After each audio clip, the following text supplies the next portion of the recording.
در جستجوی جاودانگی. نوشته وو چنگ ان.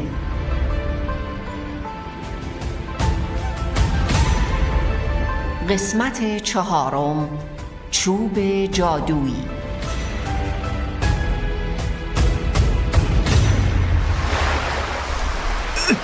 خب حالا باید دریا رو بشکافم تا به اعماقش نفوذ کنم. خب از ترفندم استفاده میکنم. ای آبها بروید کنار، سوبوکانگ میخواد رد بشه.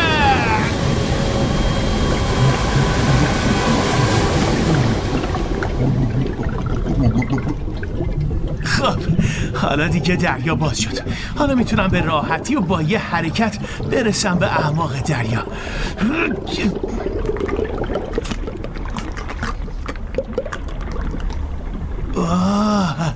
نگاه کن، بالاخره رسیدم به اعماق دریا.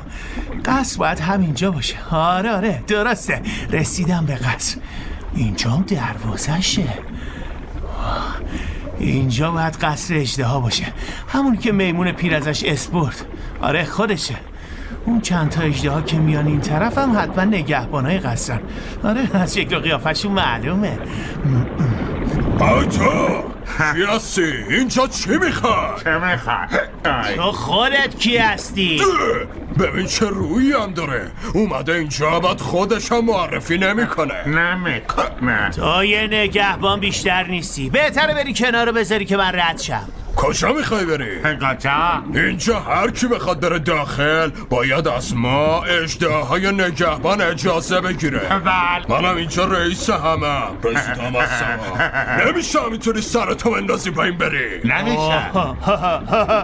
اژدهای نگهبان، چه مسئولیت سنگینی هم داری عزیزم. ببین میمون کوچولو، بهتره خیلی سر به سر ما نذاریم. آره نذاری. ببین گنده بک، بهت پیشنهاد میکنم تو هم همین کارو انجام ندی و منو میمون کوچولو صدا نذاری. اصلا برای چی اومده اینجا؟ برای چی؟ بگو دیگه، سوالمو دوباره نمیپرسم. من میخوام پادشاه اژدها رو ببینم. منو باید ببری پیشت. چی میخندی؟ سیراب بخندی. خب مگه اصلا تو کی هستی که میخوای پادشاه اژدها رو ببینی؟ تمام قلمرو اقیانوس شرقی تو دست پادشاه ماست. توی میمون بیشتر نیستی. من یه جادوگرم. از قلمرو پادشاهی همسایتون اومدم. حالا نیشتون رو ببندین و منو ببرین پیش پادشاهتون.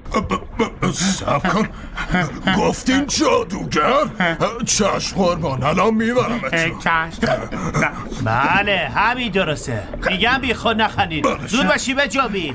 خب چرا اینو از اول نمیگین؟ زودتر میگفتین دیگه. میفرمودین. خب حالا که میدونی کی هستم زود باش راه بده برم تو. برو کنار ببینم. زود باش. برو ببر پیش پادشاه. خودت را بیار اصلا بیا بریم. الان شما رو میبرم اونجا. خب بفرمایید، اینجا پادشاه اژدهاست. بفرمایید از این بر. بفرمایید.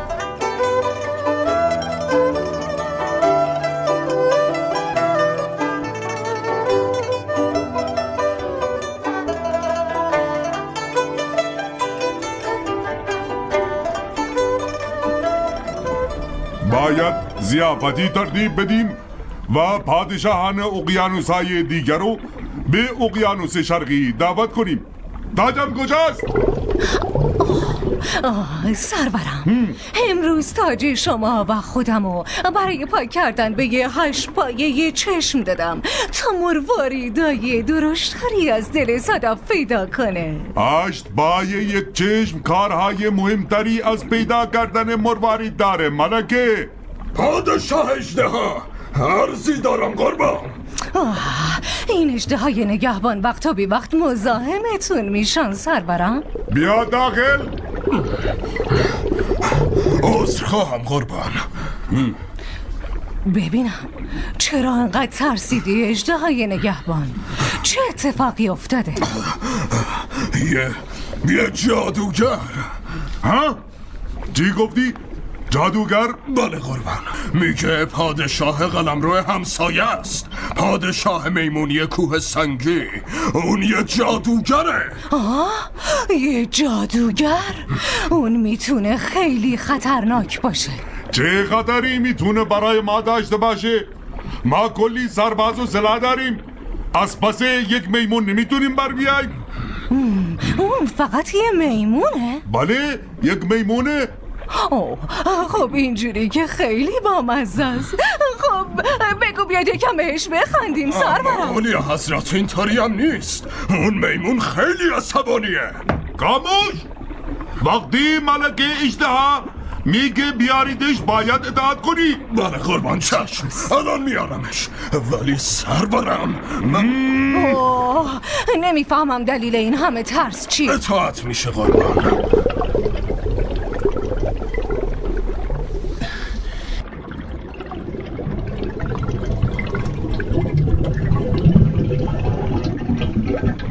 من پادشاه قلمروی همسایه شما هستم.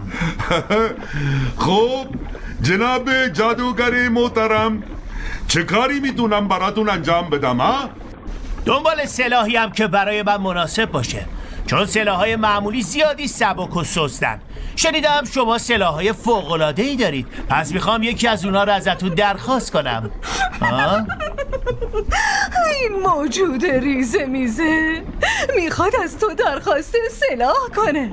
این واقعا میتونه از سلاحهای سنگین ما استفاده کنه؟ شما میتونید یه سلاح درست و حسابی به معرفی کنین؟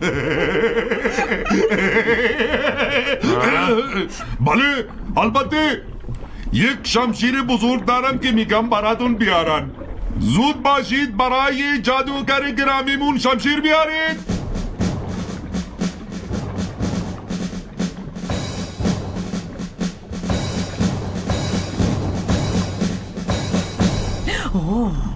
اینم از شمشیر مخصوص ما. این شمشیر معمولی؟ شما به این میگی سلاح؟ بذارید برش دارم. مراقب باشید، این شمشیر زنگینه. نه برای من. نگاش کن، اون داره راحت شمشیر رو به اطراف میچرخونه. نه این خیلی سلاح سبک و مسخره‌ایه. نه اینو نمیخوام، این به درد من نمیخوره. نگاش کن، یه جوری شمشیر تو دستش گرفته که انگار هیچی دستش نیست. اون واقعا قدرت داره. سرورم بهتره یه چیزی پیشنهاد بدی که دیگه نتونه بلندش کنه. آره بهتره نیزه سه شاخو بهش بدیم. مطمئنم که نمیتونه نیزه سه شاخو حتی تکونم بده. خیلی خوب، برای میمون عزیزمون نیزه سه شاخو بیارید. پادشاه بزرگ، الان دستور میدم با یه عرابه و 30 تا سرباز نیزه سه شاخو به اینجا بیارن. من منتظرم، بگید بیارن. الان که از خنده بهتره کرد. فقط میخوام بدونم چطوری میخواد نیزه رو از جاش بلند کنه. حتی نیروی ماورایی هم نمیتونه این کار رو بکنه. بله سرورم.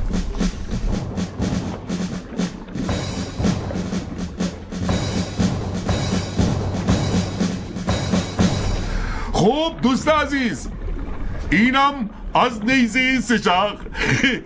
میخوام ببینم شما میتونی اون حرکت بدی یا نه. باشه.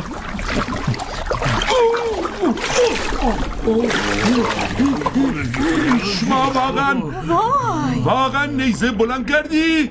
اینم که خیلی سبکه. نه من یه همچین سلاحی اصلا نیاز ندارم، به درد من نمیخوره. این نیزه 3600 کیلوگرم وزن داره. شما چطور دونستی؟ نه جانم، گفتم که این به درد من نمیخوره، باید یه چیز بهتر باشه. شما حتما سلاح بهتر از اینم دارید، درسته؟ واقعا که از قدرت شما متعجب شدم پادشاه. ایشون باید خیلی خاص باشن. ببینم چرا اون چوب جادویی که توی خزانه ازش نگهداری میکنیم و بهشون معرفی نمیکنید؟ 3 روز گذشته یه نور عجیب از خودش پخش میکرد. شاید مقدر باشه که این جادوگر بزرگ ازش استفاده کنه. این چوبی که ازش حرف میزنی چیه؟ این چوب در واقع توسط پادشاه یو برای اندازه‌گیری دریاهای چین ساخته شده. چون کسی از عمق دریا باخبر نبوده و عده زیادی توی دریا غرق می شدن، امپراتور یو این چوب رو برای اندازه‌گیری ساخت. اینقدر که یو تو کارش موفق بود و مردم از کارش راضی بودند، از یو خواستند دا امپراتور چین باشه. جالبه. خب خیلی خوبه، بگید اون چوبه رو واسه من بیارن. اما عزیزم کسی نمیتونه اون رو تکون بده. بی نهایت سنگینه و در خزانه مخصوص نگهداری میشه. بله، حق با شما سرورم. اگه بخواید اون چوب رو ببینید باید به خزانه مخصوص برید. باشه، اشکالی نداره. همین الان منو ببرید اونجا. راه رو برای جادوگر آماده کنید. راه رو باز کنید. به خزانه مخصوص میریم. بفرمایید، بریم.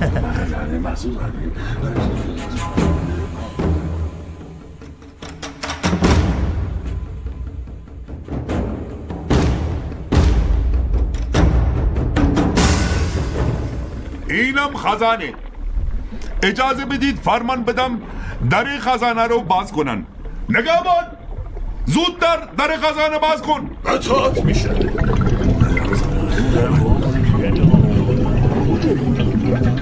خواهش میکنم بفرمایید. خب اینه. چوب اینجاست. همین که دارید میبینید و داخل زمینه. همونطور که میبینید چوب قطور و بلندیه. هیچ کس نمیتونه این چوب را از جاش تکون بده. روش نوشته چوبی که با خواسته های صاحبش سازگار میشه.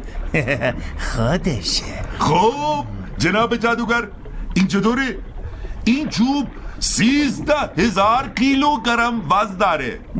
میدونید یکم زیادی قطوره. میخوام یکم نازک بشه.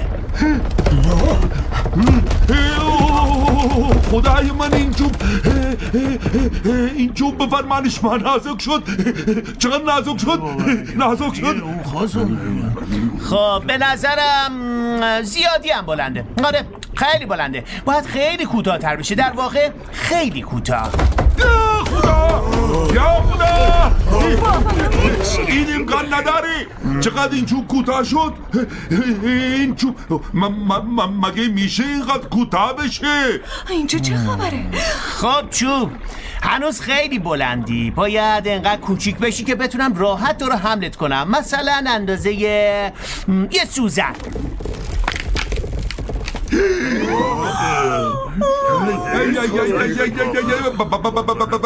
باورم نمیشه. چوب اندازه یک سوزن شد. خوبه، من همین اندازه‌ای میخواستم. اینقدری که بتونم اونو توی گوشم بذارم. خب پادشاه اژدها، این سلاح خیلی خوب بود اما من یه زره هم نیاز دارم. یه زره هم بهم بدید لطفاً. زره؟ آره زره.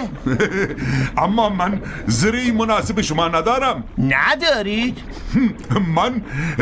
من فقط پادشاه اقیانوس شرقی هستم. شاید برادرانم پادشاه اقیانوس شمالی و پادشاه اقیانوس غربی و پادشاه اقیانوس جنوبی چیزی در انباراشون برای ارائه داشته باشن. باید پیش اونا بری. من این همه راه برم به اونجا که یه دونه زره پیدا کنم؟ نه، بهتره شما بگید که اون 3 نفر بیان اینجا و زره هاشون و بقیه سلاح ها رو بهم نشون بدن. بله جادوگر عزیز، هرچی شما بفرمایید. من به اونا خبر میدم. باشه خبر میدم. خوبه، این خوبه. باشه خبر میدم.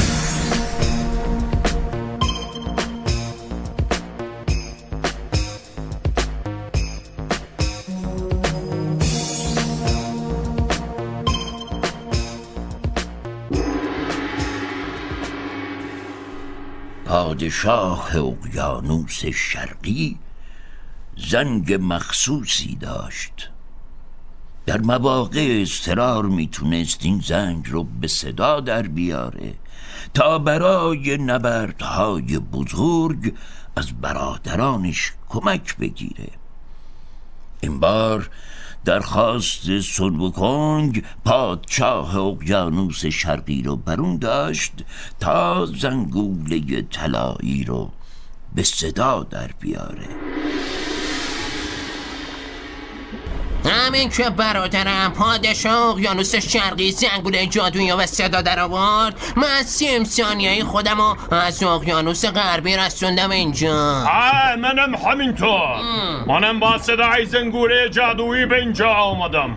ترسیدم برای برادرم اتفاقی افتاده باشه که از زنگوله جادویی استفاده کرده. از اقیانوس جنوبی تا اینجا به بیشترین سرعت ممکن خودم رسوندم.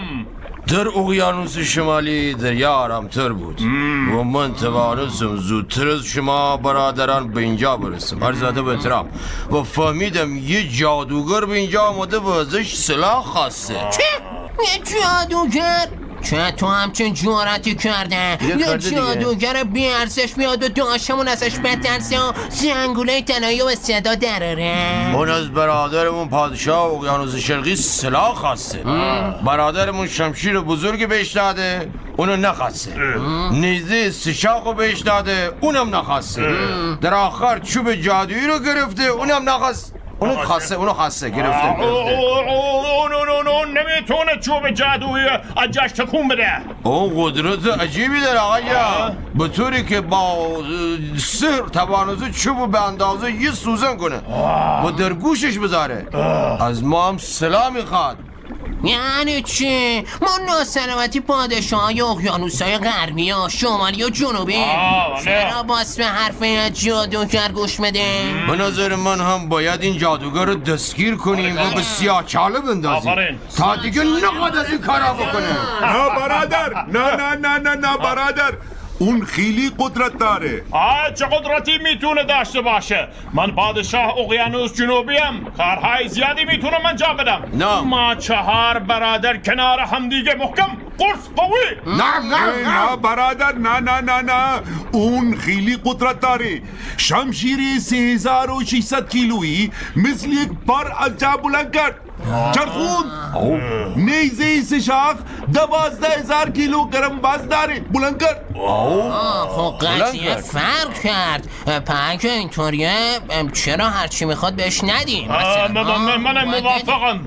میتونیم هرچی میخواد بهش بریم، بعدم بریم به دربار امپراتوریش ازش شکایت کنیم. منم نام، یعنی منم موافقم. کاملا درسته. این فکر بسیار خوبه، دوستش دارم. من از خزانه خودم بهش یه جفت چکمه طلایی میدم. منم یه دست چره طلایی بهش میدم. منم یک کلاه خود طلایی بهش میدم. آفرین، بهش بده. برو بهش بگو حاضریم اینا رو بهش بدیم. آره ما حاضریم اینا بهش بدیم. حتما اینا رو قبول میکنه. زودترم از اینجا میره.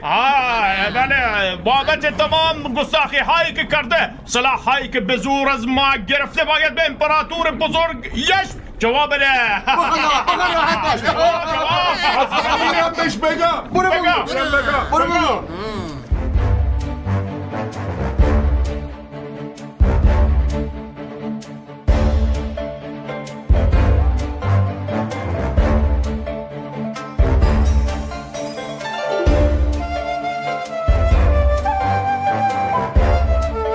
نویسندگی و تنظیم صوتی سیمین بنایی.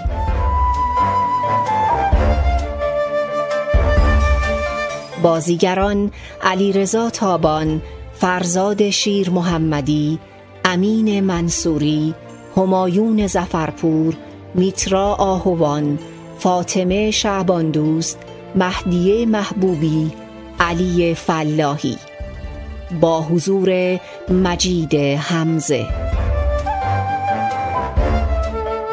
فولی آرتیست نرگس موساپور. تدوین و میکس فرشاد آذرنیا. صدا بردار علی کریم آبادی. کارگردان شیرین سپهراد.